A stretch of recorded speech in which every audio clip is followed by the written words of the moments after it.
ఒక గ్రామంలో ఒక వడ్లవాడు ఉండేవాడు. అతడు ప్రతిదినము అడవికి పోయి తనకు కావలసిన కట్టెలు తెచ్చుకునేవాడు.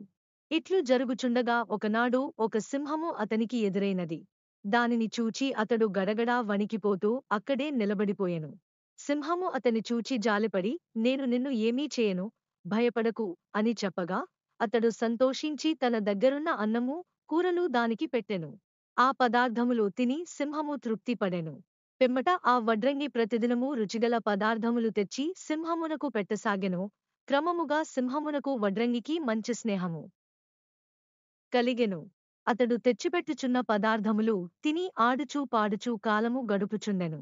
ఆ సింహమునకు మంత్రులుగా ఉన్న కాకి, నక్క ఒకనాడు దానిని చూచి, స్వామీ, మీరు ఈ మధ్య వేటాడుటలేదు, మాతో పూర్వమువలే తిరుగుటలేదు, కారణమేమి అని అడుగగా, సింహము తనకు వడ్రంగితో స్నేహము కలిగినప్పటినుంచి జరిగిన విషయములన్నింటినీ చెప్పెను.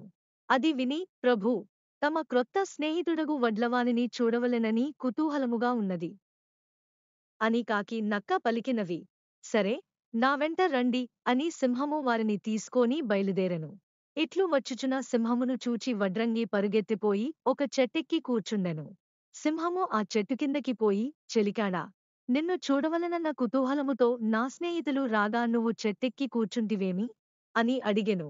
అప్పుడు వడ్లవాడు, మృగరాజా, నీవు మంచివాడవే కాని నీ వెంట వచ్చిన సేవకులు మంచివారు కాదు.